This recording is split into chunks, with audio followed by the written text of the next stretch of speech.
안녕하세요.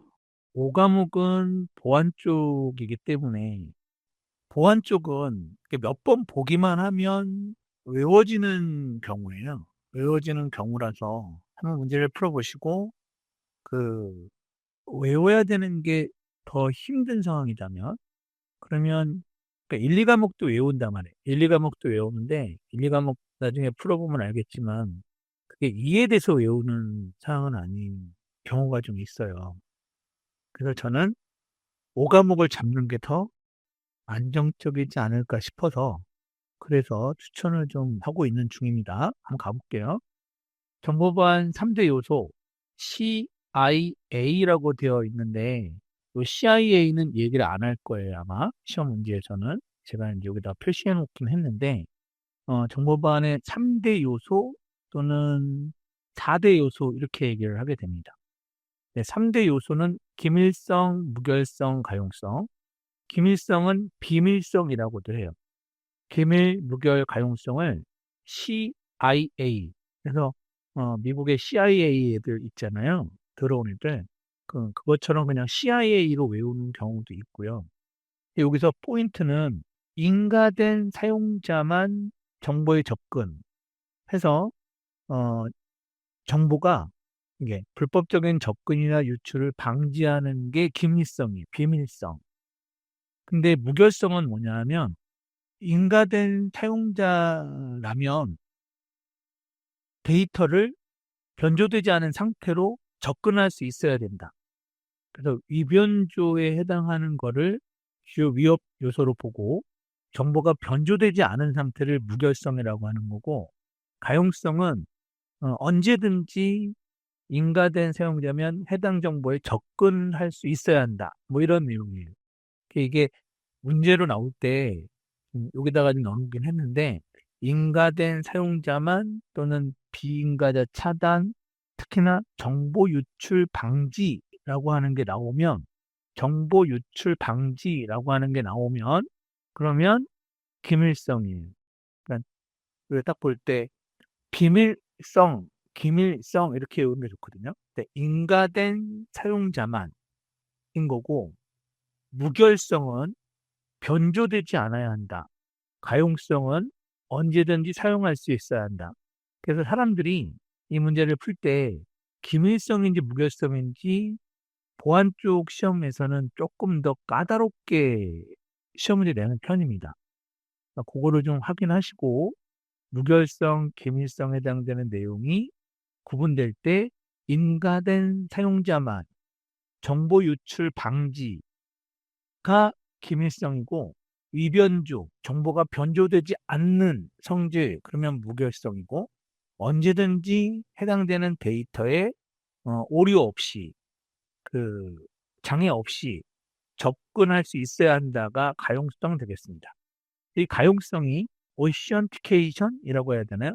인증과 부인봉쇄라고 해서 무결성, 기밀성, 인증, 부인봉쇄 이 네 가지로 나눠지는 경우가 있습니다.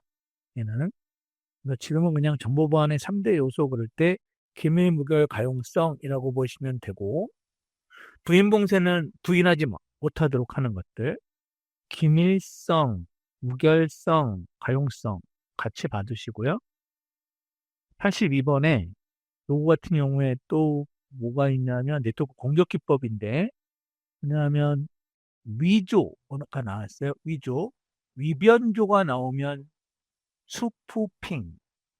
엿보거나 가로채거나 엿봐서 가로채는데 변조는 하지 않았어요. 그럴 경우엔 스니핑이 됩니다.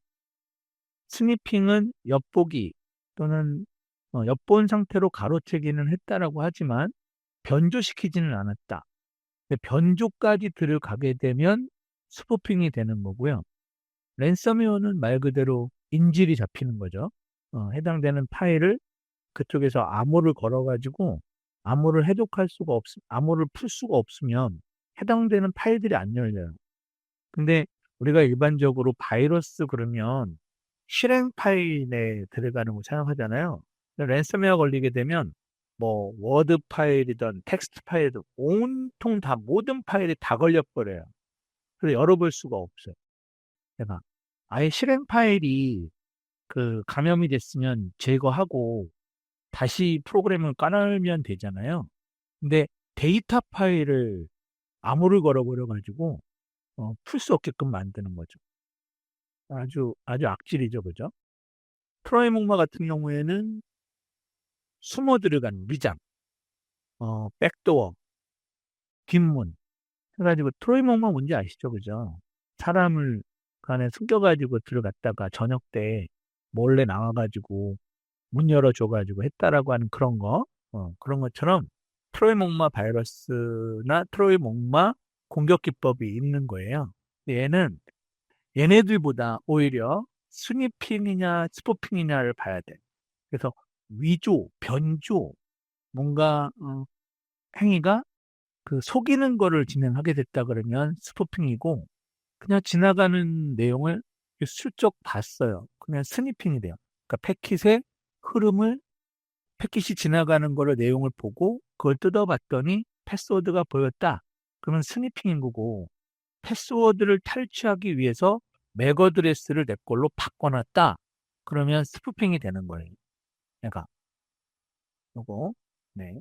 스푸핑은 그 ARP 스푸핑 맥 어드레스 바꿔치는 거, IP 어드레스 바꿔치는 거, DNS 도메인 네임 바꿔치는 거.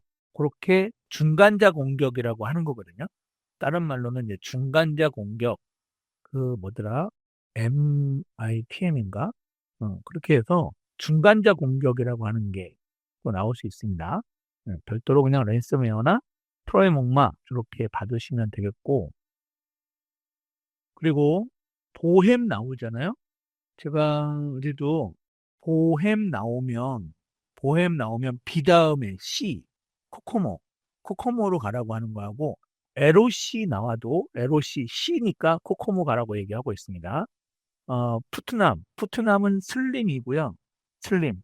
슬림으로 얘기하고 있는 거고, 그 다음에 펑션 포인트 FP 같은 경우에는 FP는 그 뭐라고 해야 되나요? 따로 있는데 FP.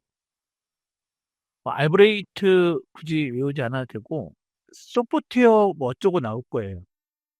이거를 수치화하는 거거든요. 수치화해서 산정하는 방식이 FP, 기능 점수라고 나올 거예요. 기능 나오면 입출력 기능, 이런 거 나오잖아요. 그러면 FP예요. 요거 세 가지 중에 어쨌든 나온다. 세 가지 중에서 나오고요. 그리고 여기처럼 뭐 조직형이니 반독립형이니 내장형이니 별도로 외우지 않아도 될 것 같고, 제가 보햄의 B 다음에 C, LOC 그러면 C가 들어갔으니까 C 이렇게 갑니다. 푸트남은 슬림 나올 거고 FP는 기능이라고 하면 기능 점수 이렇게 나올 거예요. 이거 시험지에 계속 쭉 나오는 거니까 확인하시고 뭐 어거닉이라든가 세미 디텍션이라든가 EMBD 끌어오기 뭐 이런 것들 내장형이라고 하는 것들인데 그런 것들은 별도로 요거는 외우지 않고 그냥 보햄 LOC 요거로만 외우시면 될 것 같습니다. 암호화 알고리즘인데 암호화하고 해시하고 틀려요. 그러니까 암호화 안에 이제 암호화가 되고 난 다음에 암호화를 감싸는 거 크립션을 하는 거를 얘기하거든요. 요거는 SHA라고 얘기해서 해시 암호화예요. 해시. 그러니까 암호화할 때 그 비밀키나 공개키를 좀 더 해시함수로 만들어가지고 풀어볼 수 없게끔 만드는 거거든요. 얘는 단방향이기 때문에 보내는 쪽에서는 복화하지 않아요. 그냥 암호화해서 보내버립니다. 복화가 불가합니다. SH는 꼭 256만 있는 건 아니에요. 128, 256, 512, 1024 이렇게 해서 SHA1, SHA2 뭐 이런 식으로 올라갈 수 있거든요. 그 원래가 368이 SH1, 768이 SHA2인가 그럴 거예요. 이게 SHA1 옛날 거, 2 조금 전 거, 요즘에는 SHA3 쓰는 것 같아요. 네트워크 엔지니어들은 SHA 해시보다는 MD5 해시를 더 많이 쓰거든요. 내가. 어쨌든 해시 나오게 되면 복호화 불가, 복호화 불가라고 하는 거를 꼭 기억해 두세요. 단방향 알고리즘이에요. 단방향 알고리즘이기 때문에 복호화 안 된다. 그러니까 암호화만 해서 던지는 거다. 저쪽에서 복호화를 할 거다. 이것들은 이제 무결성이라든가 이런 것들에 해당되는 거고요. 제가 대칭키, 공개키 이것 중에 예전에 많이 나왔던 문제가 정보처리에서 많이 나왔던 문제가 대칭키들 있잖아요. 여기 DS, 3DS, AES가 대칭키인데 뒤에 ES 붙으면 대칭키라고 보면 돼요. ES 붙이면. 근데 얘네들은 클라이언트 쪽에 키 하나, 서버 쪽에 키 하나 1대1로 대칭시켜 놓은 거예요. 얘가. 그러면 키가 5개의 계정자가 있다 그러면 대칭키는 몇 개 필요할까요? 그러면 10개 양쪽에 있어야 되니까. 그런데 RSA는 대칭키 양쪽에 키를 주고받은 거에 어느 쪽 한쪽에다가 개인 키를 주는 거예요. 그러면 10개에다가 15개가 되겠죠. 또는 서버 쪽도 개인 키를 줄 수가 있어요. 서로 다른 키. 제가. 그래서 그거를 공개키, 비대칭 키라고 얘기할 수 있겠습니다. 이 공부 하잖아요. 5과목 준비하고 나면 우리가 딸 수 있는 자격증 하나 더 있어요. 뭐냐 하면 정보 처리했을 때 고마운 거는 운영 취재 좀 열심히 했다 그럴 때 리눅스 마스터 지금 접수 중이죠. 그리고 네트워크 쪽에 해당되는 것 때문에 네트워크 관리사 그리고 지금 보안 쪽에 해당되는 걸 가지고 인터넷 보안 전문가 이렇게 세 가지를 같이 쫓아갈 수 있겠습니다. 학점으로도 인정이 되기도 하고 뭐 여러 가지 그 취업에서도 우대라고 하는 게 그 저클에 올라오는 것들 자격증들이니까 물론 정보 처리가 짱이죠. 정보 처리 기사인데 아무래도 그거를 이제 백그라운드로 잡아서 몇 개 더 자격증을 딸 수 있게 된다. 그렇게 보시면 됩니다. 내가 그래서 대칭 키는 키가 같고 비대칭 키는 암호하고 복호화 키는 같아요. 근데 개인 키를 별도로 추가해 주는 거예요. RSA는 무슨 뜻이냐면 수학 교수님들 이름이에요. 라시드 샤미르 알데만인가 해가지고 어, 그 세 분의 이름을 붙여가지고 RSA라고 했고 대수학을 집어넣은 상황입니다. 그래서 우리가 이 RSA 암호 알고리즘을 집어넣은 거를 풀려면 뭐 10년 걸린다, 뭐 5년 걸린다 이런 얘기를 하고 있는 거예요. 제가 그래서 그거를 확인하시고 그래서 제가 여기 써놨죠, 그죠? 대칭 키에다가 개인 키를 넣은 게 일종의 비대칭 키, 공개 키 암호화가 된다라고 보시고 그리고 차단 나왔잖아요. 차단 그러면 방화벽, D 나오면 탐지, P 나오면 방지입니다. IDS 파이어월 차단, IDS 탐지, IPS 방지 시스템입니다. 근데 방지 시스템인 IPS는 방화벽 기능과 차단 기능과 탐지 기능이 같이 있는 거를 IPS라고 그래요. 짬뽕, 짬뽕. 그래서 어플리케이션 단에 들어간다고 얘기를 하고 있고요. VPN 가상사설망입니다. 가상사설망, 터널링 얘기할 수도 있고요. 터널링, 여기 있네요. 그죠? 여기 해놨죠? 그래서 파이어월 차단, IDS 탐지, IPS 방지인데 차단과 탐지 기능이 있다. 다른 시험 문제로 뭐가 나오냐 하면 IPS의 탐지 기능과 IDS의 탐지 기능 중 어떤 게 더 범위가 넓냐 그러면 ADS의 탐지 범위가 더 넓어요.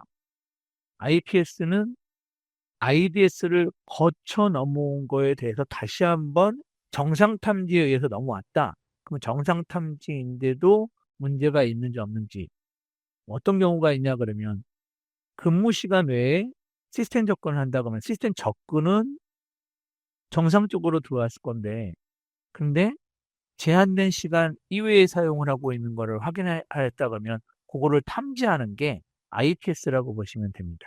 제가 그리고 뭐 VPN, 터널링 나오고요. 터널링. 예. 지금은 여기 라우터는 라우터에도 방화벽 기능에 해당되는 ACL이 있기는 해요. 액세스 컨트롤 리스트 접근 지역 목록이 있긴 한데 라우터에도 있기는 한데 라우터의 주된 일은 경로 선택이 주예요. 라우팅 테이블을 갖는 게 주이지 ACL을 주로 사용하려고 라우터를 만든 건 아니고요. 라우터의 부담을 줄이기 위해서 방화벽 장비인 파이어월 장비를 별도로 운영하게 된다라고 보시면 됩니다. 테일러링 무조건 한 문제 나옵니다. 이 테일러링이 뭐냐 하면 제가 이제 회사를 가지고 있다. 입찰 공고가 하나 뜬 거야. 입찰 공고가 떠가지고 뭐 어떤 프로그램을 짜달래요. 그러면 그 프로그램을 덥석 우리가 할게요라고 하는 게 아니라 일단은 거기서 요구하는 수준이 어느 정도인지를 보고 우리 내부에 있었던 조직원들 기술 수준을 봐야 되는 거예요. 우리 내부의 역량을 평가해야 돼.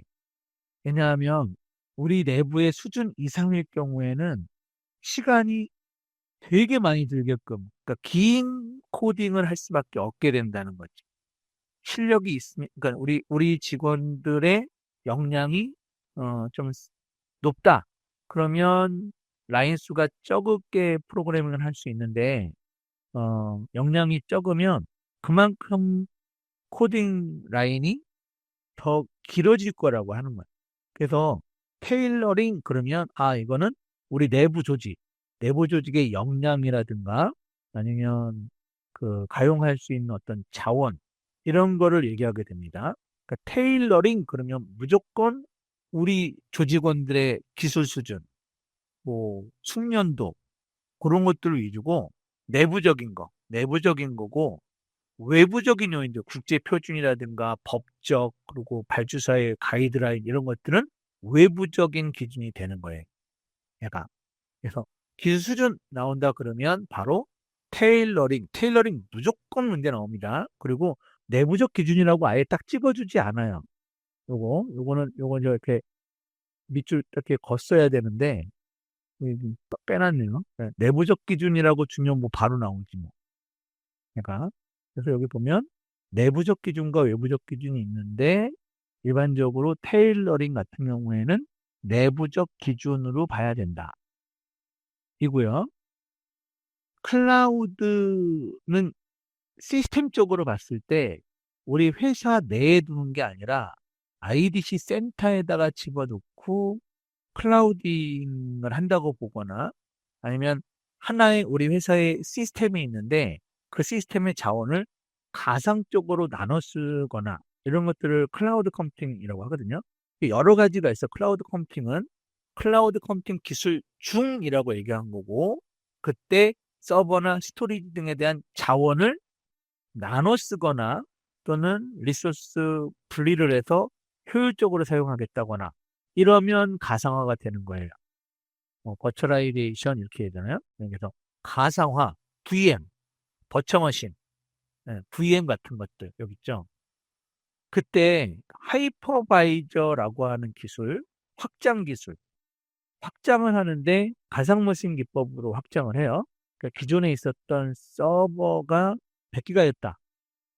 100기가를 실제 물리적으로 100기가인데 걔를 약간 나눠서 쓰긴 할 텐데 우리가 줄 때 100기가임에도 불구하고 세 군데 나눠주겠다 그러면 우리가 볼 때는 33기가, 뭐 30기가 줘야지 이럴 거 아니에요. 근데 가상화는 원래 줘야 되는 거에 한 2배 정도? 예를 들어서 30기가 주겠다 그러면 50기가 정도씩 막 빼주는 거예요. 어차피 가상화니까. 물론 한쪽에서 다 쓰면 어쩔 수 없고 가상화라고 하는 개념이 하이퍼바이저 개념이다.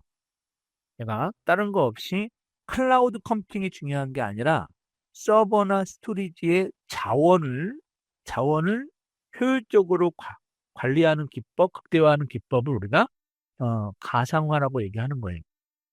그래서 여기 보면 가상화하고 여기 또 그리드 컴퓨팅 있잖아요. 그리드 컴퓨팅은 여러 서버를 모아가지고 그 CPU들, 해당되는 컴퓨터 독자적으로 있는 CPU를 병렬형으로 만들어 보겠다라고 하는 게 그리드 컴퓨팅이에요. 그리드 컴퓨팅 자체가. 요거 뭐 지난 시간에 어저께도 얘기해 드렸듯이 슬픈 사연이 있습니다. 우리나라가 초창기에는 슈퍼컴퓨터가 없어 가지고 SBS 개국할 때 뭐 귀돌이 이렇게 애니메이션처럼 이렇게 쭉 띠리리링 하고 이제 SBS 처음 나올 때 이제 귀돌이가 이렇게 마크죠. 이제 뭐라고 하죠? 마스코트가 이렇게 슝 하늘을 날아가는 게 있는데 그때 우리나라에 슈퍼컴퓨터가 없어가지고 그 몇 커트도 안 되는 걸 가져다가 일본 슈퍼컴퓨터에 가서 렌더링을 해왔었거든요. 근데 그거를 이제 많은 교수님들이 뭐냐 이러고 난 다음에 야 대학들 모여봐봐 그 서버즈 좀 좋은 것들 있지 않아?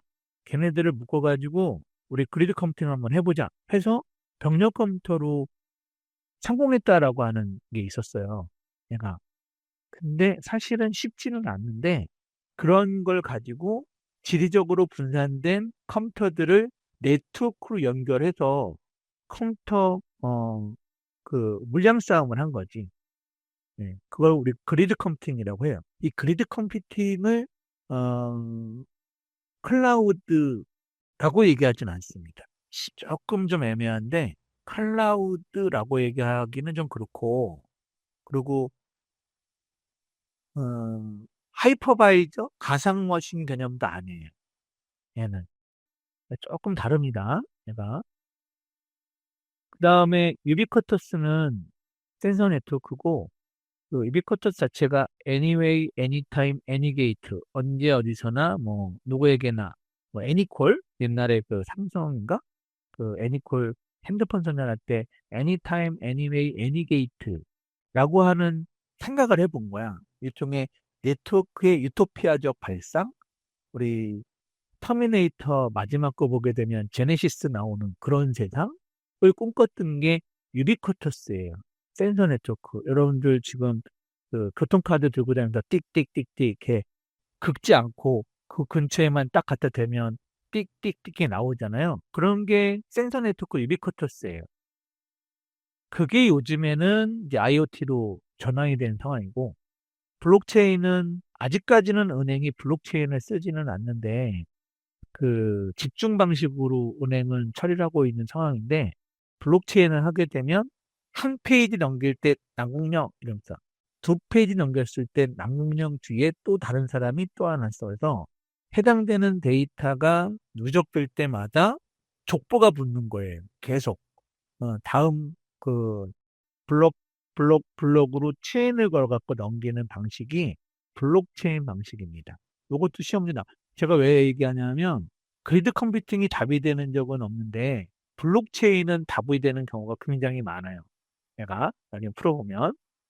그래서 그리드 컴퓨팅, 유비쿼터스, 그 다음에 블록체인, 분산 원장 기술입니다.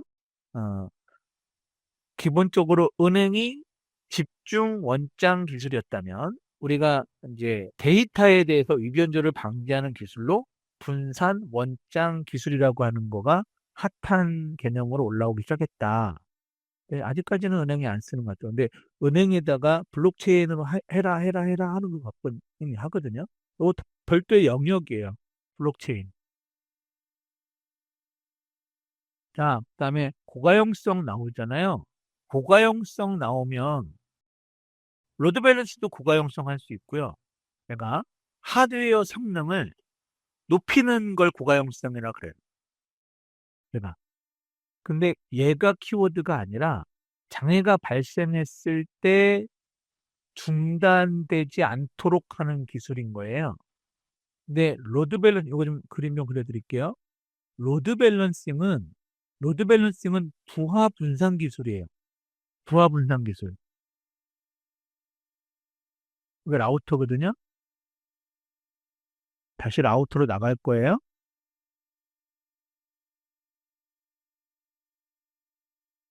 이런 식으로 뭐 PC들이 붙어요, 여기에. 예.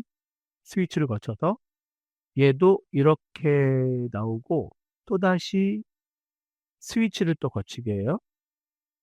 그 아래에 PC들을 또 붙여요. 이렇게 클라이언트들을. 이런 식으로 클라이언트들을 붙인 거예요. 그리고는 얘네가 한쪽이 고장 날까 봐 이런 식으로 만들어 놓은 게 일종의 이중화예요. 이중화. 어느 쪽 라인이 고장되더라도 돌아서 갈 수 있게끔 만들었다 이거죠. 근데 여기를 VRAM 100으로 만들고 여기를 VRAM 200으로 만들었어요. 가상 랜을 200으로 만들었어요. 그럼 원래는 어떻게들 하냐면 여기를 거쳐서 나가게끔 하거나 얘도 이렇게 거쳐서 나가게 하면 그러면 여기가 안 쓰여지잖아요. 액티브 스탠바이잖아요. 그죠? 액티브 스탠바이가 될 거 아니에요? 근데 그렇게 하지 말고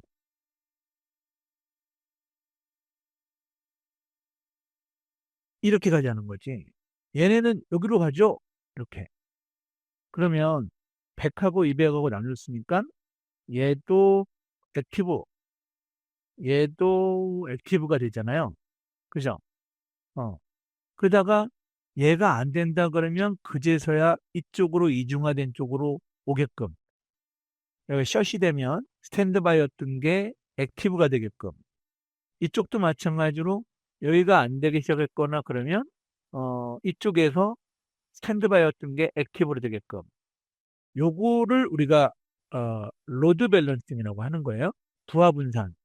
얘는요, 이쪽으로 가게 하는 게 부하가 덜 될 거고, 안 그러면 여기랑 다 같이 오게 되면 여기 부하가 걸리니까.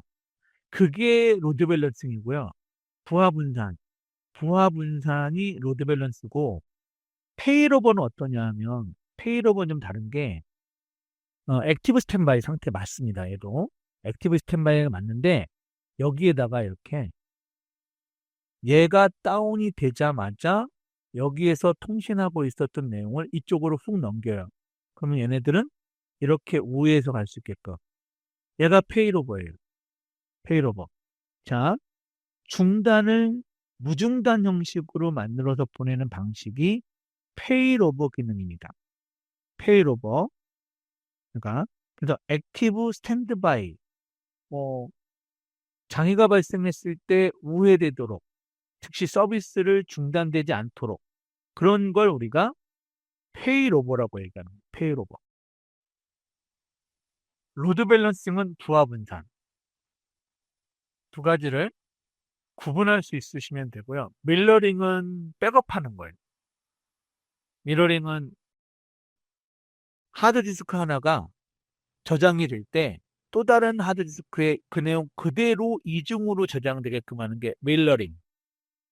백업하고 같아요. 백업은 밀러링 말고도 백업은 그날 저녁에 퇴근할 때 시스템 백업을 해놓으세요라고 하는 백업인 거잖아요. 데이터 백업을 해세요 이거고 얘는 실시간적으로 상시적 백업을 해놓은 거야. 밀러링은. 하드가 두 개가 있다고 하더라도 2분의 1밖에 못 쓰는 거죠. 그죠? 같이 알아두시고. 페일이 장애고, 장애가 발생하면 다른 쪽으로 보내. 액티브 스탠드바이야. 페일백은 내가 고장났다가 다시 살랐어. 그러면 너는 다시 액티브에 스탠바이가 되고, 내가 액티브가 될게. 이게 페일백. 페일백.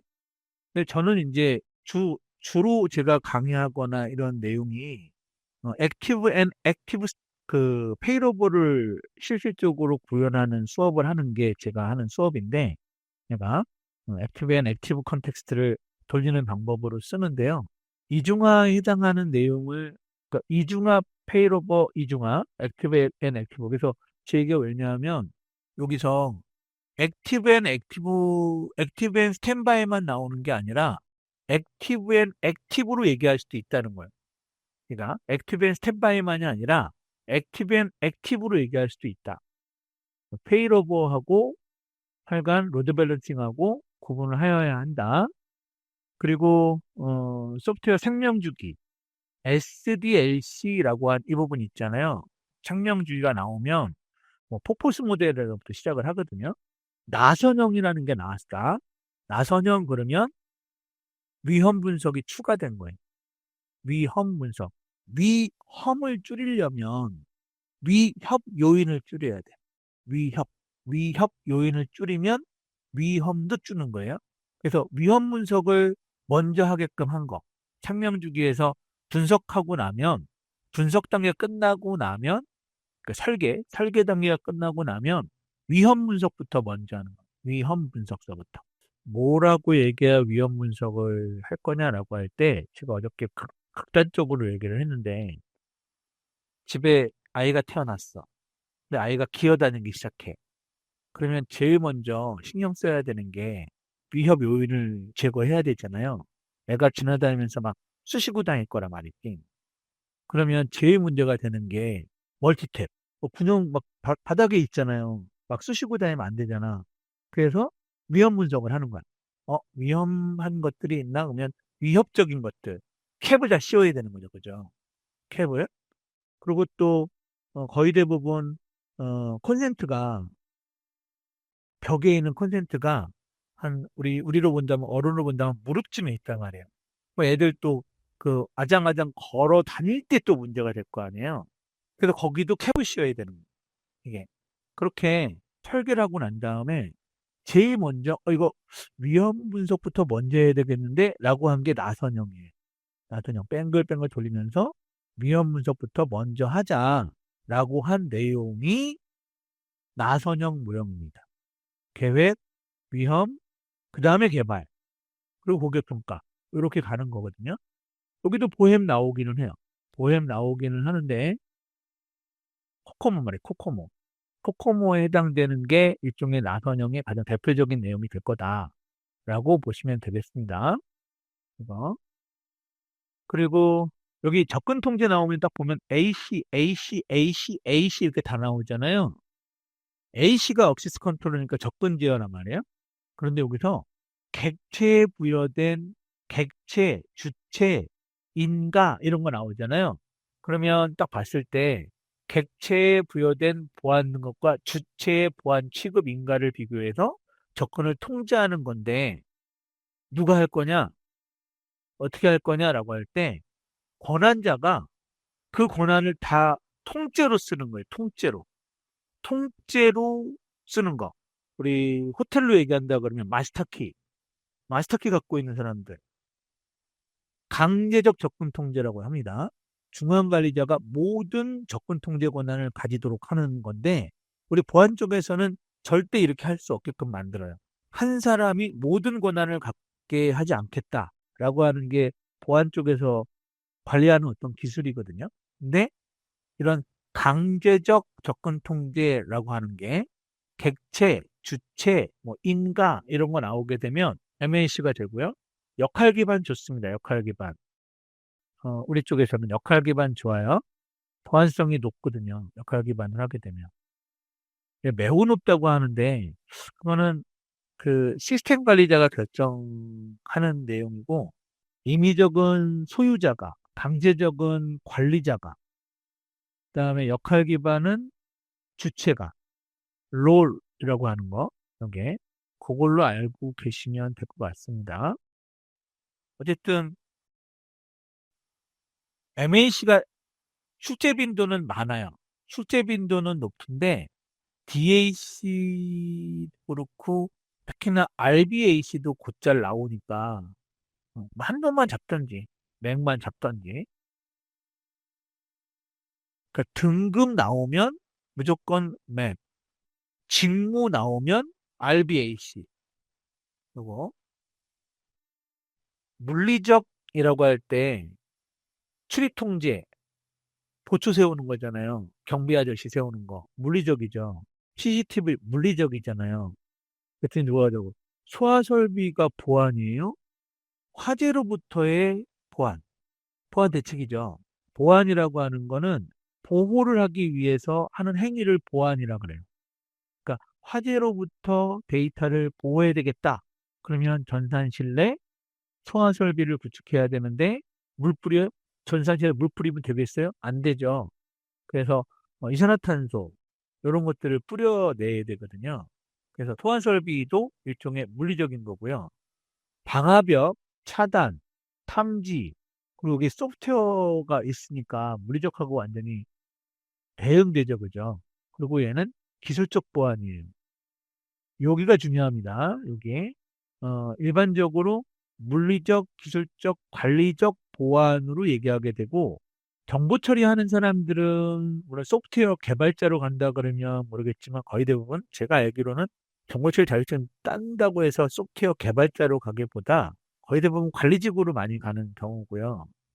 저희처럼 이제 엔지니어들 기술적 보안을 방화벽이나 IDS, IPS 이런 것들 하는 사람들 같은 경우에는 기술적 보안이 주가 되고 관리적은 매니지먼트, 기술적은 메인테넌스. 이거는 이제 완전히 하드웨어적인 거가 됐겠습니다. 다 그래서 물리적이고 4번은 기술적 보안 되겠습니다. 관리적은 문서화시키는 거예요. ISMS, 정보보호 관리 체계를 관리하고 문서화시키고 보고서 만들고 그런 거 위주로 하는 사람들. 관리, 말 그대로 매니지먼트를 하는 것들. 그리고 92번은 사물 인터넷이라고 할 때 사물 인터넷이라는 말은 안 나올 거고요. IoT라고 나올 거예요. IoT, 인터넷 오브 띵 그래가지고 사물 인터넷인데 모든 사물에 센서가 들어가서 아까 제가 유비쿼터스 얘기했잖아요. 그 유비쿼터스 센서 네트워크라고 그랬죠. 그 USN 해가지고 유비쿼터스 센서 네트워크 이렇게 얘기하게 되는데 그런데 그게 IoT가 그 시장을 넘어오고 있다. 사물에 센서를 넣어서 인터넷을 통해서 주고받을 수 있게끔 만든 거. 얘가 그걸 우리가 IoT 기술이라고 하는 거예요.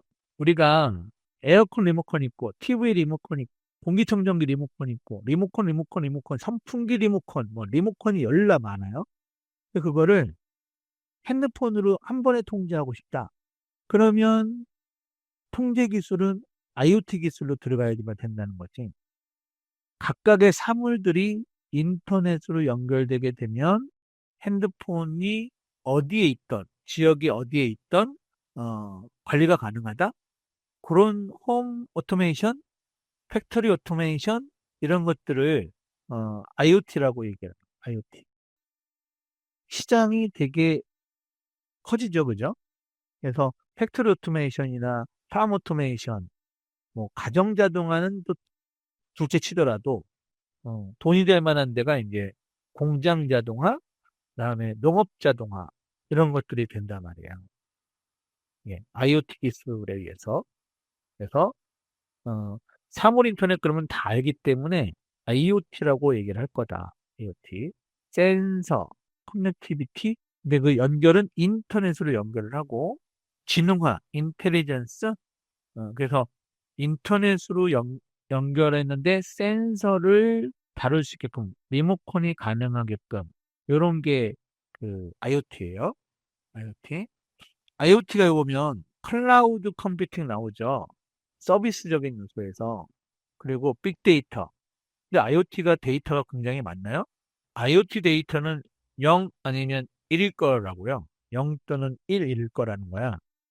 뭐 센서 켜라, 꺼라. 뭐 이런 거밖에 안 되니까. 그래서 비정형 데이터가 나오게 되는데 그 비정형 데이터가 되게 많은 데이터로 수집이 된단 말이에요. 근데 데이터를 받아도 0 또는 1밖에 없어.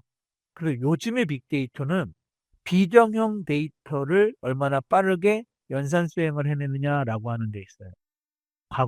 과거에는 정형 데이터의 양이 큰 것들이었는데 지금은 비정형 데이터에 대한 빅데이터 기술이 필요하게 되었다라고 보시면 되겠습니다. 그리고 93번도 지능형 지속 위협, 공격이라고 하는 말을 안 쓰고 APT, 저는 이걸 아파트라고 부르는데 APT 공격, 지능적으로 지속적인 공격을 해요. 그러니까 근데 이게 특정한 표적을 하나 딱 잡습니다. 한 놈만 찌르겨 까는 거요. 근데 그거를 꽤나 찐득하게 까요. 장기적으로. 그리고 지능화되어 있기 때문에 다양한 기법으로 공격을 시도합니다. 얘가 다양한 기법으로. 그게 APT요. 그래서 우리가 거꾸로 APT 공격이 들어오는 거를 막기 위해서 역 APT를 해요. 안티 APT라고 하는 기법으로 상대적으로 다시 막게 됩니다. 얘가. 근데 여기 뭐 불특정 다수를 대상으로, 여기 불특정 다수가 틀렸어. 여긴 특정한 표적이어야 되고요. 이건 이제 브루트포스 공격, 뭐가 될래나? 스팸? 웜? 뭐 이런 게 될 거죠. 그래서 지능형, 지속적인 거고, 제로데이 취약점, 제로데이는 아직 백신이나 패치가 나오지 않았어요. 그래서 되게 취약하다는 얘기가 되는 거고, 얘네들은 아주 좀 치사해요. 그러니까 데이터만 가져가면 되는데, 데이터 탈취뿐만이 아니라 데이터 가져간 다음에 얘네들이 정신 못 차리게 데이터가 유실되었는지 어쩌는지도 모르게끔 시스템도 파괴하고 가요. 그럼 시스템이 복구시키는 시간이 필요할 거 아니에요. 그때 데이터를 연락 퍼날르기 시작하는 거죠. 얘가. 그래서 APT라고 얘기합니다. APT 공격과 악성 코드, 무작위형, 특정 대상들만 가지고 표적형으로 공격할 거냐, 무작위적으로 할 거냐라고 하는 걸로 보시면 될 것 같습니다. 외부에서 그 공격이 들어오기보다는 내부자에 의해서 공격에 들어가는 경우가 많았다. 근데 이 APT는 외부에서, 외부에서 아주 지능적으로 지속적인 공격을 시도하는 거고요. 이거 수업 때문에 안 되는데, 그죠? 어저께도 수업처럼 하다가 2시간 반에 나가버린 건데, 블록체인 나오면 뭐 한다? 분산 원장 가야 되고요. 분산 원장. 네. 집중이 은행이라든가 정부들이 빨리 바꿔야 된다니까? 블록체인 방식으로 빨리 바꿔 가야 돼요. 뭐 어느 그 지도자가 결단을 내려야 되는데, 우리 김영삼 대통령 때 그 했던 것 중에 하나가 금융실명제 이걸 만들어 가지고 온 나라를 백학 뒤집어 놓은 것처럼, 사실은 블록체인으로 들어오게 되면 변조를 못 해요. 변조를 거의 못 한다고 봐야 돼. 네, 여기 써 있네. 네, 위변조가 사실상 불가능해집니다. 그렇기 때문에 계속 블록체인으로 가야 된다고 자꾸 얘기하고 있는데, 좀 말을 안 듣고 있는 중인 거죠. 여러 가지로. 그리고 SQL 인젝션 공격을 방어하기 위한 코딩 기법이 뭐냐라고 하면, 그 파라미터화된이라고 하는 건데, 그 이중적인 뭐 이런 것들에 대한 내용이거든요. SQL 인젝션을 파라미터화된, 이거 안 나옵니다. 요거로만 나와요. 왜 파르라고 못 읽잖아 우리가 지금. 뭐 프리 파레드 이렇게 얘기하잖아요. 네, 파라미터화된, 이걸 파라미터로 읽나 봐.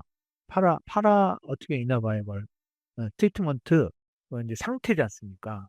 그래서 파라미터화된 쿼리 이런 얘기를 하지 않아요. 그냥 요거로만 얘기할 건데, 그거를 SQL 인젝션을 방어하기 위한 방법인 거예요. 아이디는 이미 알고 있고, 아이디를 조회하지 않고요. 아이디에 맞는 패스워드를 조회하는 거예요. 그럼 아이디하고 패스워드가 맞을 때 로그인이 가능하게끔 하는 거거든요. 뭐 당연하지 않냐? 오케이. 그러면 아이디하고 패스워드 중에,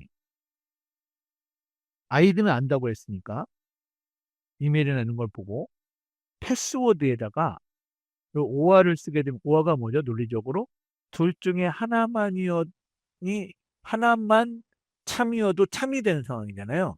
이런 논리 구조, 컴퓨터니까 논리 구조를 가지고 있을 때, 와 1은 1이라고 하는 게 들어오게 되면, 1은 1이니까 1은 1이라고 하는 참값이 있으면 패스워드가 뭐가 틀린다고 하더라도 1은 1이니까 넘어가게끔 만드는 거예요. 이거 AB 공격이라고 합니다. AB 공격.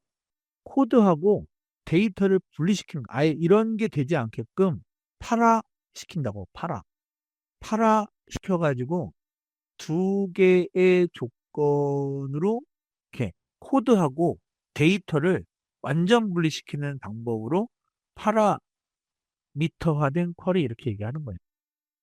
어렵죠? SQL 인젝션은 시험 문제 무조건 나올 건데, 그때 얘였다라고 하는 거. 뭐, 뭐 SK 이니션 그럴 때 뭐 제가 파라 얘기만 열심히 했으니까 영어 나오는 건 얘밖에 없네. 쉽지 않다고. 3V가 있는데 3V, 5V가 있거든요. 3V는 규모, 속도, 다양성. 봐봐. 빅데이터래. 빅데이터면 크다는 거니까 규모 봐야 되고, 빅데이터가 되면 속도 어떻게 하지? 데이터가 큰데 다양하겠는데? 라고 하는 것들. 요게 가장 대표적인 3대 특성이고요. 5대 특성 따로 있습니다. 정확성 가치. 시각화라고 하는 건 없어요. 시각화는 없고, 시각화는 없고, 요거를 알아야 돼요. 빅데이터 특징이라고 할 때 3V, 5V, V가 3개짜리, 5개짜리가 있는데, 봐봐요. 시험에 나올 때 다음 중 OV에 해당하지 않는 거 이렇게 나오기 힘들지. 우리나라는 보기를 4개밖에 안 주니까. 그러면 봐봐. 3V에 해당하지 않는 것은 기본이라고 해요. 기본 3V에 해당되지 않는 것은 이라고 할 때 5V가 나올 수도 있고 또는 3V라고 하는 거에 5V가 들어와 있긴 하지만 예를 들 수도 있으니까 이렇게 엉뚱하게 비주얼 뭐 이런 식으로 V자만 일단 다 붙이는 거지. 그러니까 뷰 뭐 이런 것들로 나오게 할 때 상황이면 그러면 저거 하니까 3대 특징을 그러니까 5대 특징이 아닌 것이 이렇게 나오기 힘들 거라고. 우리나라 그 보기가 가나다라밖에 없으니까 1, 2, 3, 4밖에 없으니까. 그럼 뭐 한다? 규모, 속도, 다양성을 외우는 거예요. 빅데이터니까. 빅데이터니까 규모, 속도, 다양성만 갖고 가자. 정보보호 관리체계 ISMS라고 합니다. ISMS에서 정책 지침을 수립했대요. 수립했다고 하면 수립 당연히 안, 자, 보기 우리 시험에서는 이제 여러분들이 보는 시험에서는 수립, 운영, 점검, 개선 이거 안 나와요. 이런 얘기 안 나오고 영문으로 플랜, 도, 체크, 액트가 나오는데 수립된 그러면 플랜일 거 아니에요. 그리고 구현하고 운영하는 단계래. 그러면 체크겠어요? 운영을 해야 그 다음에 점검을 하든지 말든지 하지. 운영을 해야 점검을 할 거 아니에요. 피드백을 할 거 아니죠. 개선은 피드백이라고 할 수도 있어요. 이게. 네, 플랜, 도, 체크, 액트라고 가는 거다. 얘가 수립, 운영, 점검, 개선. 이때 보안 대책, 보안 대책에 해당되는 걸로 보시면 되고요. 두 말고 액트도 나올 수 있어요. 액트. 피드백. 제가 여기 써놨어. 어저께 할 때 어떤 거 피드백 써놨고요. 이렇게. 스토리지 얘기 나올 때 광, 파이버 얘 나오면 싼이에요. 싼. 파이버, 광, 빛광, 광, 파이버 나오면 산이고요. 다스는 여러분들 USB 생각하면 돼. 바로 꽂아서 쓰는 거야. 바로 꽂아서 쓰는 거고, 나스는 파일 서버 같은 거. 교실에 교수님이 자, 어디에다가 넣어놨으니까 이거 가져가세요. 라고 하는 거. 같은 네트워크 상황에서 이더넷으로 파일 서버를 만들어서 운영하고 있는 게 나스. 좀 거리적으로 떨어져 있는 상황에서 빛의 속도를 가지고 어쩌고 저쩌고 하겠다 그러면 비싸죠, 당연히. 클라우드 개념 달라요. 클라우드 스토리지 있을 수 있습니다. 클라우드 스토리지 있을 수 있는데, 우리가 얘기하는 건 다스, 나스, 그래서 어저께 놀리는 걸로 다스베이다 이렇게 얘기했었거든. 내가 네 앱이다. 우리 직접, 너랑 나랑 남이가. 그래서 직접 연결할 때. 그 나스 말고 사스라고 하는 거로도 얘기를 해요. 다스를. 근데 그냥 놔두고 다스로 그냥 다이렉트 나스 네트워크 이더넷 산 스토리지인데 어떻게 하냐 그러면 다른 것도 뭐 스토리지 아닌가? 그런데 광 파이바 파이바에 해당되는 거 비싸고요. 비싸요. 비용이 비싸고 전문 기술이 필요한데도 불구하고 고속이에요. 핏을 이용하니까. 대역폭 보장을 하고요. 확장 용이합니다.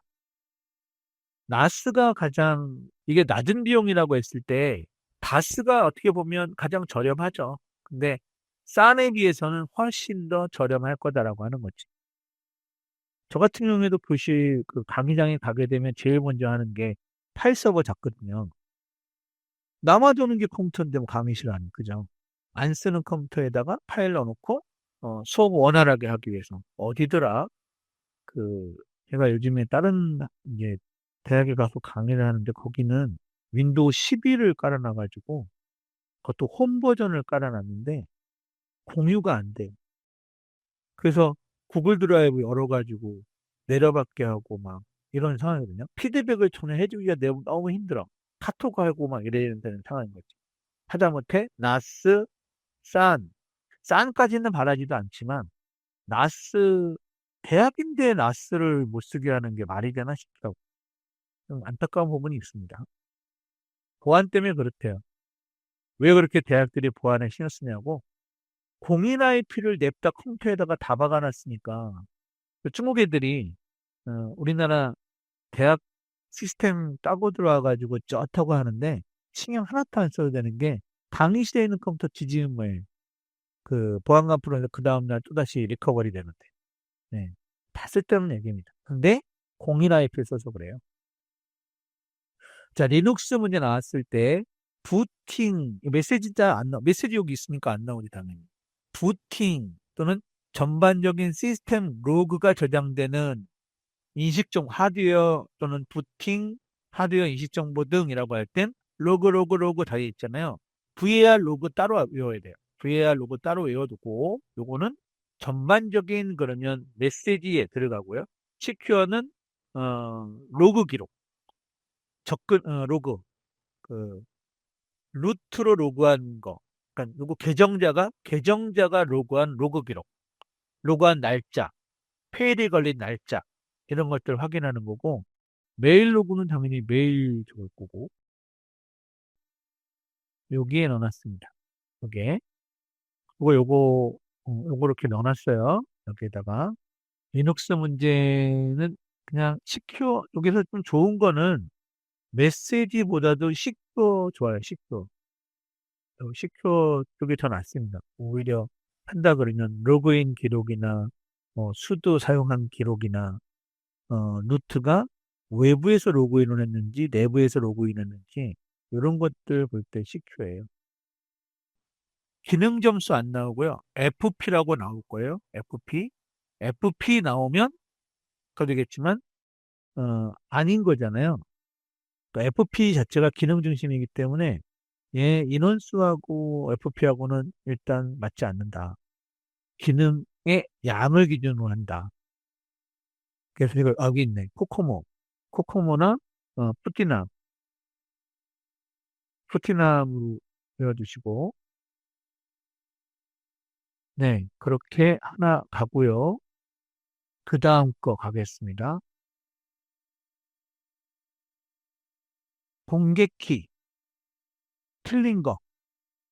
대칭키는 공개키하고 반대되는 얘기죠.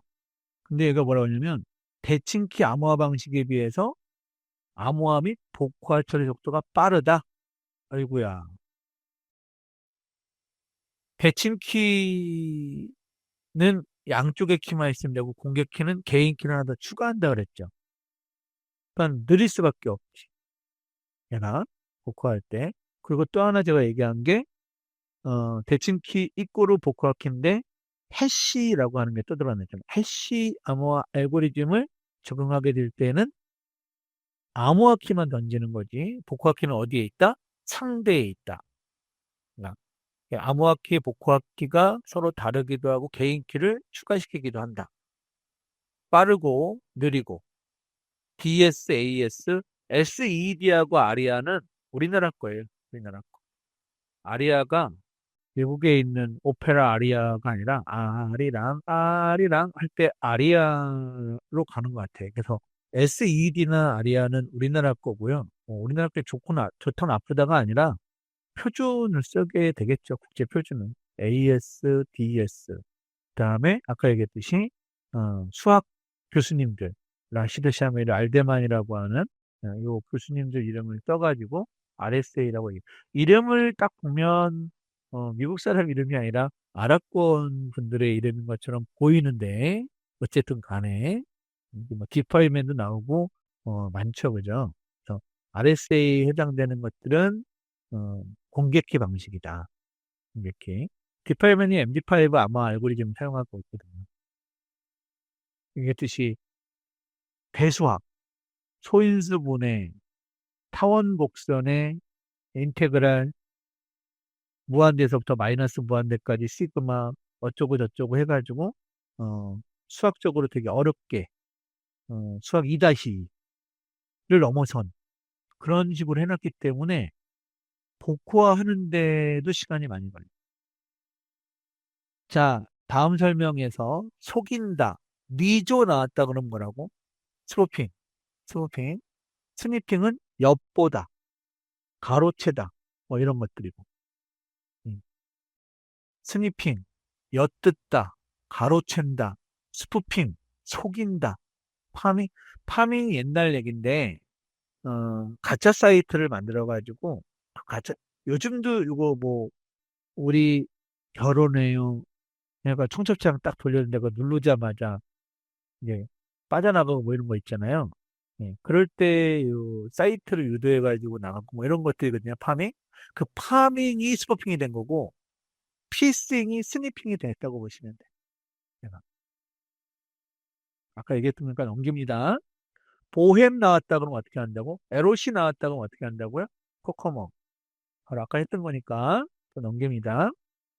알브레이트 굳이 안 외워도 전 된다고 생각해요. FP로 나온다 그랬죠? FP 그러면 코드의 양이 아니라 사용자의 어쩌고 저쩌고 하는 걸로 아까 설명을 했었습니다. 기능을 기준으로 규모를 산정하는 거. 소스 코드의 양이 아니라 사용자에게 제공되는 기능을 기준으로 나중에 그래서 요 FP로 시험이 많이 나오거든요. 그 문제들 풀 때 주의할 것이라고 하는 거고 암호화 알고리즘은 대칭키, 공개키가 있고 FTP는 암호화가 아니라 어플리케이션의 서비스죠, 서비스. 파일 전송 프로토콜이라고 하는 거.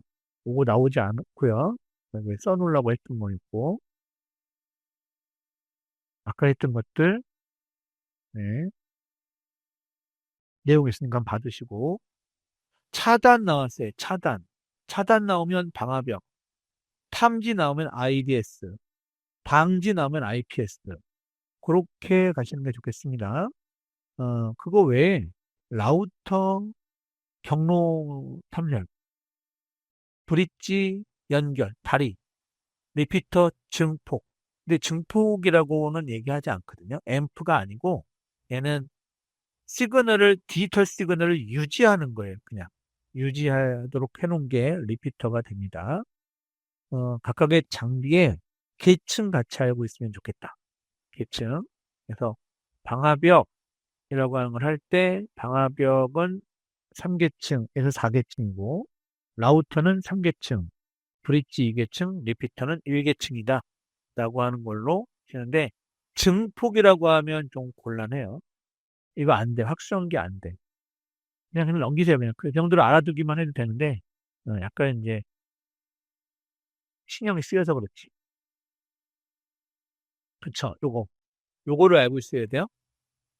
방지, IPS, 탐지, IDS, 디텍션인가 얘가? 이게 디텍션이 탐지, 방화벽, 보안입니다. 보안. 테일러링 나왔어요. 테일러링. 가장 적절한 거. 절차 기법, 수정 및 최적화하는 거다. 커스터마이징 하는 거다. 테일러링 나올 때 내부적인 요건, 외부적인 요건. 아까 내부적인 거 했었잖아요. 하이퍼바이저 나왔어요. 하이퍼바이저, 버처머신 나오면 가상화. 아까 우리 했던 것들. 네. 그리드 컴퓨팅하고 부하 분산 다시 한번 정리해 놔드렸습니다. 분산, 부하 분산, 디스트리뷰트, 유비쿼터스도 있었고요. 아까 물리 베이스, 자원, 리소스를 논리적으로 뻥튀기해서 쓰겠다거나 또는 같이 사용하겠다거나 그걸 우리가 논리적이라고 하고, 물리 베이스에서 논리 베이스로 넘어간 얘를 가상화 전략이라고 얘기해요. 가상화.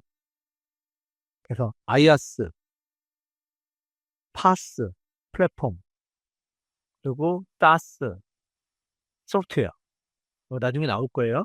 아이아스, 파스, 사스 이렇게 나올 겁니다. 시험 문제. 고가형성 나왔다. 그럴 때 장애를 해결하는 거. 액티브 앤 스탠드바이 또는 액티브 앤 액티브 페이로버입니다. 아까도 얘기했듯이 로드 밸런싱과 다른 것들 확인해라. 페이로버하고 로드 밸런싱 비교할 수 있어야 한다는 거. 자, 그 다음에 나선형 나오게 되면 위험 분석이 먼저 들어갔다. 계획하고 난 다음에 위험 분석을 먼저 하기로 했어요. 근데 생각해봐요. 얘네들 우리나라 시험 문제는 1, 2, 3, 4 나왔을 때 고객평가가 뒤에 3개나 있어. 고객평가가 맨 뒤에 들 가능성 일단 높고요. 그리고 계획 정의를 먼저 해. 그럼 1번하고 3번하고 비교하면 되거든요. 그때 우리는 공부를 했잖아요. 위험 분석 먼저 하기로 했다고. 그리고 난 다음에 개발하기로 하자고. 얘가 그게 나선형이었다는 거지. 나선형. 접근 통제 나왔어요. 시스템 관리자가 강제로 부여하겠다. 그러면 맥이에요. 맥, 강제적 접근 통제. 자, 강제 접근 통제 했고요. 네. 임의적, 강제적, 역할 기반 따로따로 알아두세요. 자, 중앙관리자는 맞는데 얘는 책임자, 강제적. 요거는 그냥 직무 위주로. 얘는 사용자, 소유자 위주. 소유자 위주고 가장 좋은 거는 역할 기반입니다. 네, 직무나 역할에 따라서 어, 묶어줍니다. 이것들. 물리적 보안에 해당하지 않는 거. 방화벽이나 얘네들은 기술적이라고 제가 아까 얘기 드렸고, 그죠?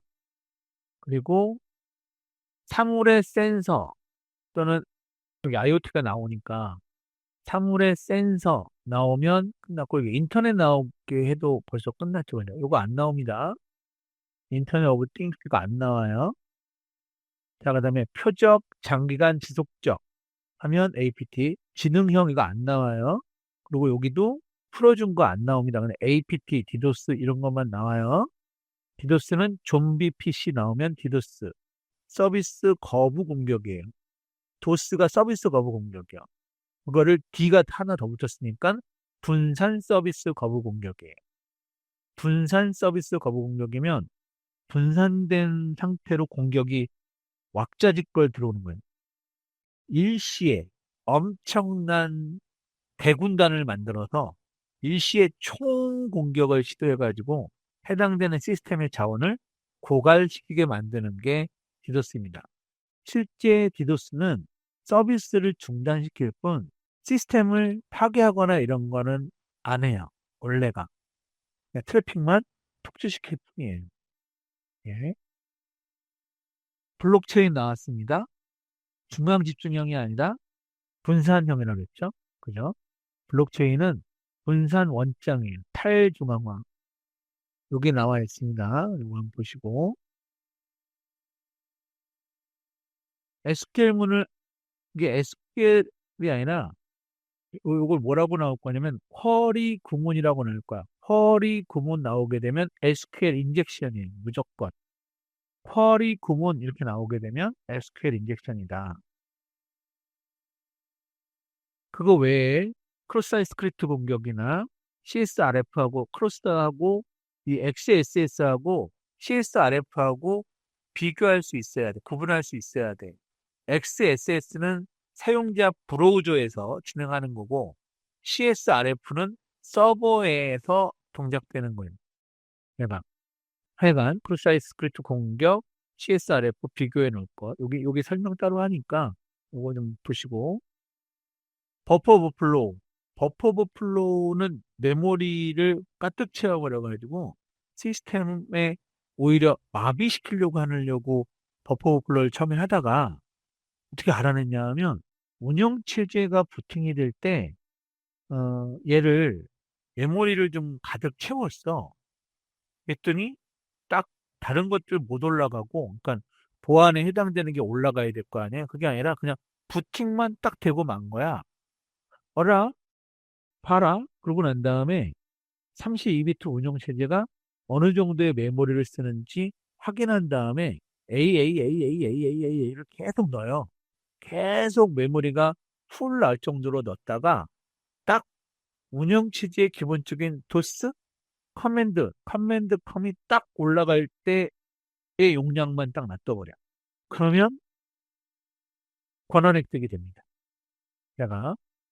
근데 요즘에는 잘 안 하기로 했어요. 64비트 컴퓨터로 올라오면서 버퍼 오버플로우는 잘 안 하기로 했는데 엊그저께 뉴스인가 보니까 그것도 한 1, 2년 된 것 같아요.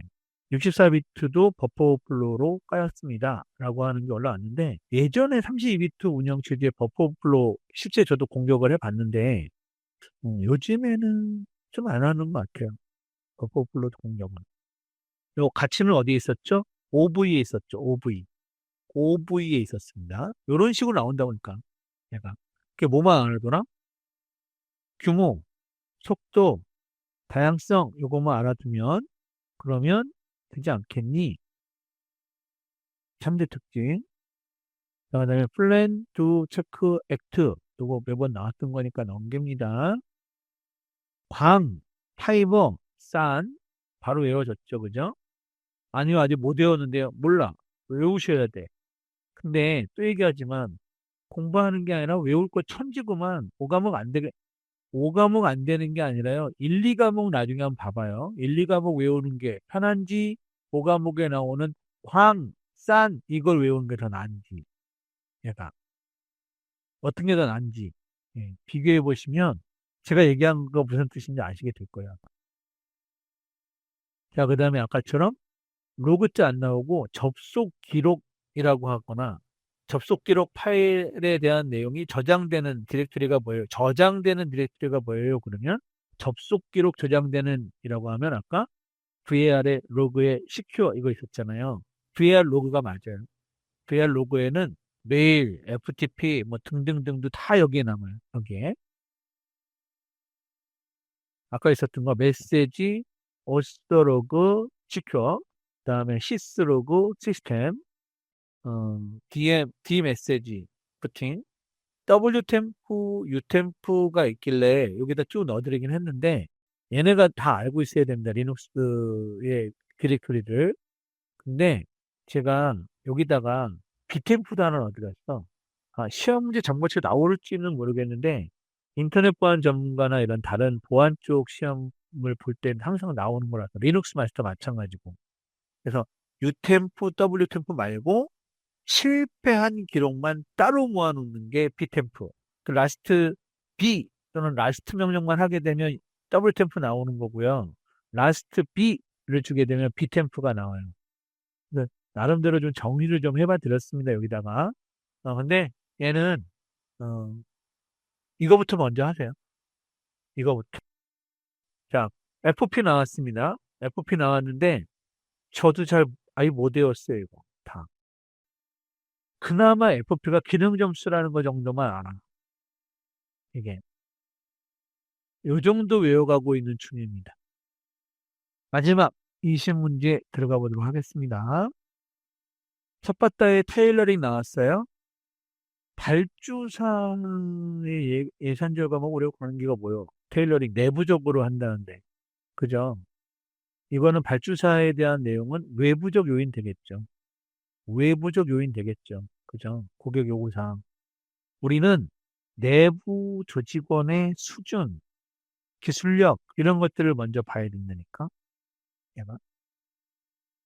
자, 새로운 거 나왔네요. 그죠? 클라이언트와 서버 사이, 세션 얘기 나오면 세션 하이제킹 나올 테니까 이거 안 나오고 당연히 클라이언트와 서버 사이에 인가된 사용자인 것처럼 가장하면서 시퀀스 넘버 같은 밀접한 관계가 있다. 이 TCP의 시퀀스 넘버라고 하는 게 이제 전송이니까 상대하고 인가된 사용자인 것처럼 할 때 세션 탈취예요. 세션 탈취. 세션 하이제킹이라고 볼 수 있겠습니다. 내가 세션 하이제킹이다. 세션 가로채기다. 시커스 넘버를 딴다. 인증을 우회한다. 그래서 스니핑들 여러 개 있었죠. 스니핑은 뭐 한다고? 스푸핑이 아니라 스니핑이니까 가로채거나 엿보는 거라고 했었죠. 그죠? 이거 다 외울 거 없이요. 그냥 세션 하이제킹만 알아두세요. 세션 하이제킹. 아까 우리 전에 SQL 인젝션, 버퍼 오버플로우, 서비스 공룡만 알았다고 하더라도 세션 하이제킹을 모른다고 하더라도 여기는 쿼리 얘기할 거고 얘는 메모리를 가득 채우는 얘기할 거고 이거는 서비스를 못 받게 시스템이 서버 시스템의 서비스 데몬을 더 이상 과도한 접속자의 발생이나 트래픽 발생에 의해서 못 받게 하는 이렇게 나올 거니까 그거 아닌 거 보게 되면 세션 하이제킹밖에 없습니다. 그리고 아까 했던 거 위험 관리에서 이건 위험 관리인데요. 그죠? 그냥 위험 관리에 해당되는 겁니다. 식별 분석, 평가, 대책 요거 나오시면 될 것 같아요. 자산 위협 취약점 요 부분인데 위험 관리에 해당되는 게 원래는 이거예요, 이거. 이게 그 식별 분석 평가 여기 나와 있는데 얘가 실적인 위험 관리에 해당되는 내용들은 자산 위험, 자산 위협, 취약점, 리, 리스크 이거 하거든요. 취약점이 vulnerability라고 하고 자산 취약점이 자산에 해당되는 거에 위험 요소나 또 넘기고 해시 나오게 되면 복구한다 안 한다? 해시는 일반형이라고 제가 얘기해 드렸고 복구화가 하는 게 주가 아니라 암호화를 하는 게 내용이다.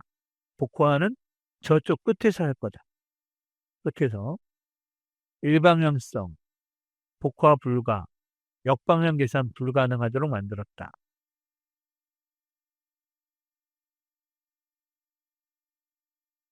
사설망 나오면서 프라이빗, 공중망, 퍼블릭 나오고 또 터널링까지 나와주면 무조건 땡큐 VPN, 가상 사설망이라는 얘기입니다.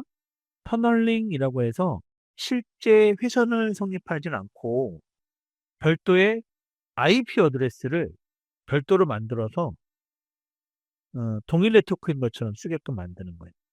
동일 네트워크를 통해서 넘어가는 것처럼.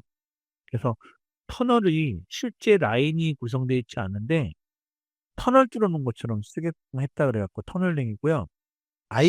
제가 좀 전에 IP 어드레스라고 얘기했잖아요. IP 어드레스 뜨면 3계층에서 읽을 수 있어야 되잖아요.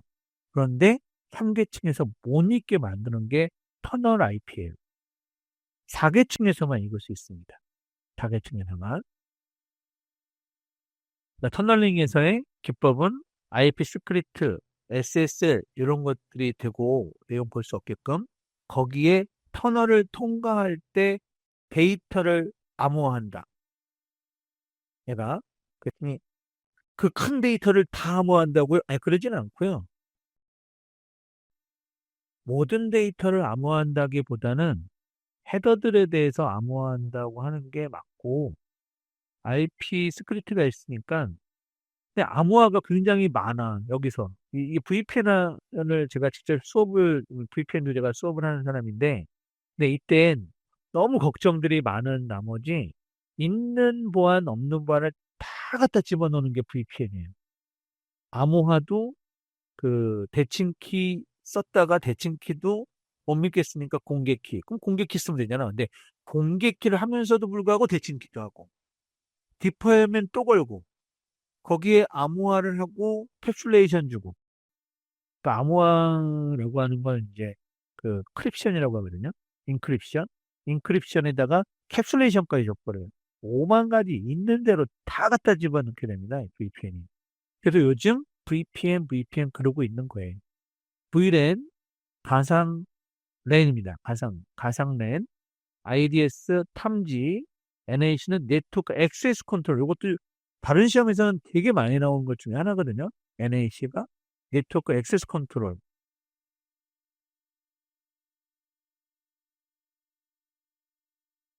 그리고 요거는 클라우드 컴퓨팅 중에 아까 얘기했듯이 아이아스, 파스, 사스.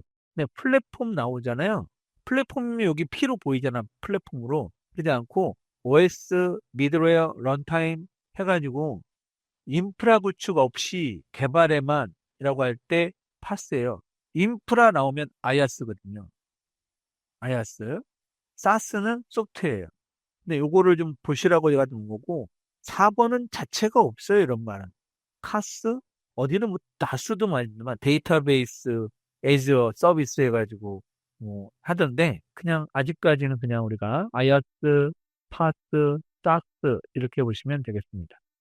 이런 것들 여기다가 이렇게 한 게 공유 주방이 파스, 도로 만들어 놓은 게 일종의 아이아스, 사스는 음식까지 만든 거.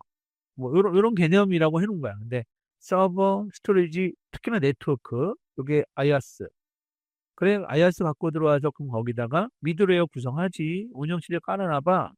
어플리케이션 데이터를 통제하게끔 해봐. 라고 하면 사스는 어플리케이션만 가지고는 내가 여기 있는 게. 스크립트 애저 이거 하지 마세요. 이런 거 안 하고 우리는 아이아스, 파스, 사스만 보시면 돼. 이게 플랫폼. 리눅스에서 스케줄링 데모이면 원래 이게 클론만 나오면 안 되고 클론 탭으로 나와야 돼요. 클론 탭 이렇게 나와야 돼요. 클론 탭. 뭐 매달 1일날 0시면 점검을 해라.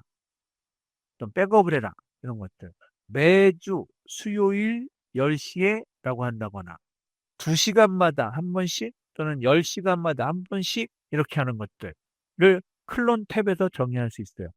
리눅스 마스터에서는 매번 꼬박꼬박 실제 채팅하는 내역으로 시험 문제가 나오게 되는데 클론 탭입니다. 클론 탭. 해봐. 10이 아니고요, 이거. 우리 요거 어디서 나왔던 거라고? 데이터베이스 상과목 때 나왔던 내용이에요. 상과목 때 나왔던 내용 중에서 레이드 전략인데 하드디스크를 0, 스트라이핑 할 거냐? 스트라이핑. 스트라이핑이면 하드를 이런 식이죠. 스트라이핑은 하드가 두 개가 있다. 똑같은 용량으로. 그러면 어떤 데이터를 집어넣어야 된다 그러면 얘를 여기다 집어넣고 여기다 집어넣고 여기다 집어넣고 여기다 집어넣어서 양쪽으로 집어넣어요. 그러면 나눠 저장을 하니까 빠르죠. 읽을 때도 어떻게 해? 읽을 때도 양쪽에서 빨대 두 개로 빨아들이니까 속도가 빠르다. 속도가 빠르다. 요 레이드 일은 뭐냐면 밀러링인데요. 여기에 저장된 내용을 똑같이 여기에 백업을 해 놓는 거예요. 여기에다 저장하고 있어요. 저장하는 내용을 그대로 복제를 해 놓는 거예요. 복제. 자, 지금 하드가 두 개가 있다고 하더라도 2분의 1로 쓰는 거죠. 2분의 1로 쓰지 않아요? 레이드 5는 어떠냐면 하드가 세 개가 있어요. 저장을 할 때 여기 한 번, 여기 한 번, 여기 한 번 나눠. 또 한 번, 또 한 번, 또 한 번 늘어가는데 이게 하드가 날아가잖아요. 날아가도 여기하고 데이터를 비교해가지고 아 여기에 뭐였을 거야라고 해밍을 해줍니다. 해밍 코드처럼 해밍 방식으로 복구시키는 아예 복구까지 가능한 실제 물리적으로 하드를 세 개 달아놓고 여기다 데이터 넣어놨다가 이거 하드를 쭉 빼버려요. 새 하드 딱 갖다 넣잖아요. 그러면 여기에 있는 내용을 백업을 안 해놨는데 지네들이 막 짜옹을 막 하더니 여기다 데이터를 막 복원시켜버려. 복구를 시켜버려. 복원을 시켜버립니다. 아예. 골 때리죠. 그죠? 그거를 1 플러스 0을 했다는 얘기야. 이거 안 나옵니다. 1 플러스 0. 10이라고 할 때 10이 아니라 이게 되게 원래 1 플러스 0으로 해줘야지. 왜냐하면 레이드 전략이 6도 있고 7도 있고 8도 있고 이렇게 쭉 가다 보면 10도 있을 수 있잖아요. 근데 이건 10이 아니라 1, 0이에요. 1 플러스 0. 1 플러스 0으로 봐야 됩니다. 레이드 0, 1, 5. 2 플러스 1은 거울. 감리 나왔어. 이 문제 이후서부터 다음 연도, 그 다음 연도에 이 감리 문제가 연락이 많이 나옵니다. 이게 지금 우리가 2023년도 건가요? 3년도 거 마지막 거 하고 있는데 2024년도, 2025년도가 내내 여기에 꽂혀 있더라고. 이게 제가 시험 보러 갔을 때는 감리란 말이 안 나오고 아우디트로 나왔던 것 같긴 해. 이게 아우디트로. 근데 뭐냐면 감리원은 피감리인의 업무를 구체적으로 지시하고 감독한다? 그럼 감독관이잖아. 감리원이라고 얘기해요? 그럼 감독관이라고 해야지. 그죠? 감독자라고 얘기해야 될 거 아니에요? 감리는 제대로 하고 있나 안 하나가 아니라 그 규칙을 지켰는가, 그 규칙을 지켰는가의 여부를 점검해주는 사람이지, 이게 점검해주는 사람이지, 배나라 감나라 하는 사람이 아니다. 내가 자문하고 문제점이 있으면 조언하고 개선하도록 하는 사람들이 감리원이지, 감리원이 뭐라고 거기다가 뭐 바꾸세요, 치우세요 이런 얘기를 하냐 이거지. 말도 안 되죠, 그죠? 반송국에 편성부장이 있는데 편성권은 누구한테 있다? 편성부장한테 있다. 사장님이 와가지고 야 이거 뭐 그것이 알고 싶다 이거 하지 마 이런 얘기하면 안 된다는 거예요. 그거는 프로젝트 매니저의 고유한 권한이다. 제가 감리 아우디트 감리 법인 점검해주고 평가해주는 거, 감독 실제 승인해주거나 또는 제대로 진행되고 있는지 여부를 감독하는 거예요. 관리는 매니지먼트예요, 그냥. 공급자, 공급자. 그렇게 보시면 되겠습니다. SQL 구문을 삽입한다. SQL이나 쿼리 구문을 삽입한다라고 나올 거라고. 그럴 때 SQL 인젝션이다. 쿼리 구문을 삽입한다라고 얘기할 거다 이거요. 크로스사이 스크립트 공격하고 CSRF 하나는 클라이언트 쪽, 하나는 서버 쪽으로 그 변조 요청을 하게끔 하는 것들 이 공격 대상이 되겠습니다. 다음에 장애가 발생하면 남은 서버가 모든 업무를 인수하는 방식이 뭐예요? 자, 어깨 장애가 발생했대. 장애가 발생했으면 아까 얘기했던 페이로버잖아요. 페이로버 중에 남은 서버 지금 장애가 발생하기 전에 어떻게 했다는 거야? 나눠서 하다가 장애가 발생하게 되면 뺏어온다고 하니까 업무를 같이 저쪽에 있는 애가 못하면 내 거 갖고 와야지라고 한다니까 액티브 컨텍스트가 되는 거야. 그래서 로드 밸런싱하고 좀 다르다. 로드 밸런싱하고 좀 다르고 액티브 스탠바이가 아닌 건 두 대의 서버가 나누어서 병렬로 처리당하니까 액티브. 아까 제가 그림 그려드렸죠, 그죠? 네, 그거로 보셔야 됩니다. 로드 밸런스도 가능하고 얘가 그리고 얘가 맵리두스 나오면 그냥 바로 하드업으로 가세요. 맵리두스 그러면 하드업으로 가고요. 나중에 맵 리듀스라고 얘기하는 게 나올 건데 맵 리듀스라고 할 때 실제 맵 리듀스라고 하지 않고 그 시험은 맵 리듀스가 답이 될 때, 맵 리듀스가 답이 될 때는 여기 있는데 데이터를 작은 단위로 나누고 여러 서버에서 처리한 다음에 그 결과를 하나로 합치는 분산 처리 모델이 뭐냐 그럴 때 맵 리듀스야. 지도를 펼쳐놓고 나눠놨다가 다시 여기저기 있는 거를 합치는 그래서 맵 리듀스예요. 맵 리듀스, 맵 리듀스 하는데 그 맵 리듀스를 기반으로 해서 일종의 프레임워크 도구 도구를 만들어 놓은 게 하둡이라는 거예요. 내가 빅데이터 처리할 때 공짜 프로그램 중에 가장 이상적으로 맵 리듀스를 할 수 있는 거에 하나가 그 하둡이고 R 프로그래밍도 많이 해요.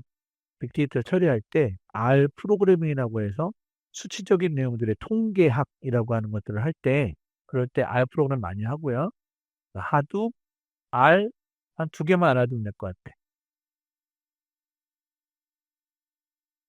블록체인 나오게 되면 모르겠다. 블록체인만 알지 어떤 게 POW고 어떤 게 POS고 아직 거기까지는 못 외웠다.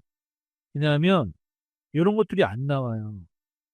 얘네들이 안 나와요, 이게. 이런 건 제가 이게 뭔지를 공부하라고 써드린 내용이지, 실시험에서 내가 안 나온다고요. 그러니, 어, 블록체인에서 그나마 볼 게 파워? 파워로 보이네. 그죠? 이런 거밖에 안 된다고. 얘가. 근데 원래 그게 아니라 파워라고 하는 그런 개념이 아니라 작업 증명을 하는 거래요. 프루프 오브 워크라고 해서 진행하고 채굴 같은 거 있잖아요. 우리 옛날에 뭐지? 그 비트코인 채굴할 때 그럴 때 쓰는 방식으로 블록체인 기법의 POW를 얘기했던 거거든요. 내가 푸티남 나왔는데 보헴 에롯이 나오면 요거 코코모 요거 안 나오는 거 제가 설명 붙여놓은 겁니다. 그다음에 기능 점수 나오면 FP 그리고 전문가 어쩌고 나오고 데파이는 잘 안 나오는데 그런 거 하고 뿌띠남은 뭐 한다고요? 슬림 들어가게 되면 예, 슬림 뭐 여기 아니면 곡선 뭔가 나오더라고 곡선 얘기 나오면 그거 가지고 얘기를 하더라고요. 곡선 기반 이렇게 나오더라고 슬림이라고 하는 도구를 쓴다 뭐 이런 내용들입니다. 그리고 CIA 안 나오고 3대 요소 나온다 그랬죠. 기밀성, 무결성, 가용성 생각하시면 되고요. 가장 쉽습니다. 네, 기밀성, 무결성, 가용성.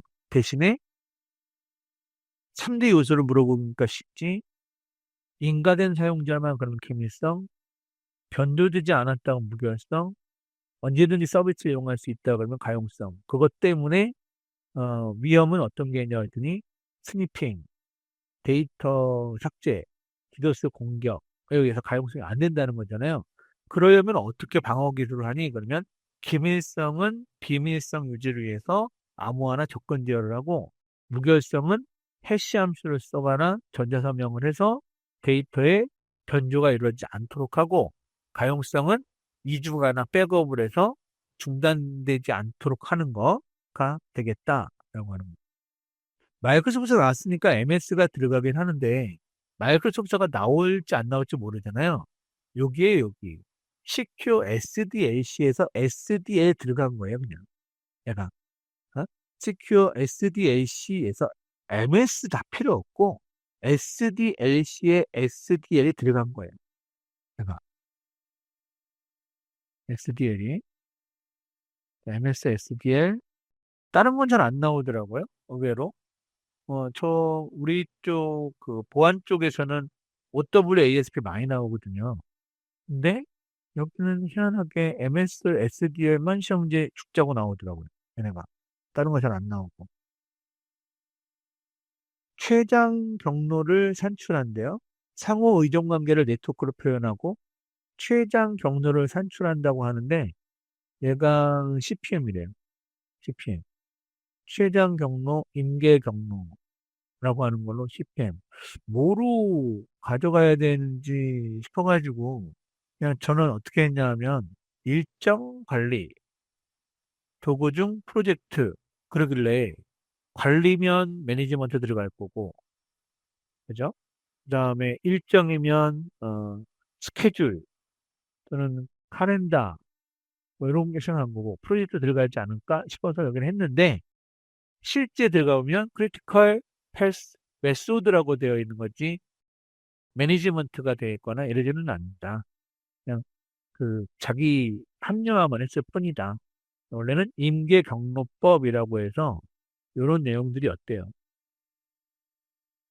파이버 나왔습니다. 싼 파이버 나오면 싼 얘는 실제 USB 메모리 나스는 네트워크 이더넷으로 만드는 거라고 보시면 될 것 같아요. 여기 네. 그리고 접근 순서에 따라서 실행 결과가 달라지는 것. 요거 그 경쟁인이 많이 이런 얘기 잘 안 하고 동시에 접근할 때 실행 결과가 달라지는 현상을 악용하는 공격이 뭐냐 그러면 레이스 컨디션이에요. 요 경쟁 조건도 안 나오고 레이스 컨디션 나올 거야. 많이 나옵니다. 레이스 컨디션. 레이스 컨디션. 어. 자원을 둘이 막 뺏고 난리가 났어. 내가 먼저 할 거야. 내가 먼저 할 거야. 거의 경쟁하듯이 레이스 컨디션. 약간. 그거 외에도 메모리 버퍼 오버플로우 좋고요. 3번, 4번보다는 뭐 랜드 어택이라든가 뭐 스머프 공격 이런 것들 나올 거예요. 다른 거로 할 때. 마지막 몰래 시스템에 침투했대. 스파이지 뭐. 그죠? 스파이. 스파이웨어 중에 대표적인 게 우리가 할 때 트로이모머 같은 것들. 음, 랜섬웨어는 인질, 웜은 네트워크상에 존재하는 바이러스 같은 개념의 웜 바이러스예요. 그냥 일반 바이러스는 컴퓨터의 논리적인 바이러스 얘기하는 거예요.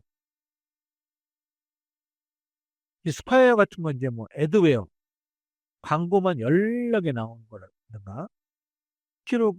키로거는 뭐냐면 여러분들이 키보드 치고 있는 내용을 그대로 기록시키는 거예요. 그죠? 여기까지 다 풀었는데요. 일단 여기서 끝내기로 하고요. 끊어보겠습니다.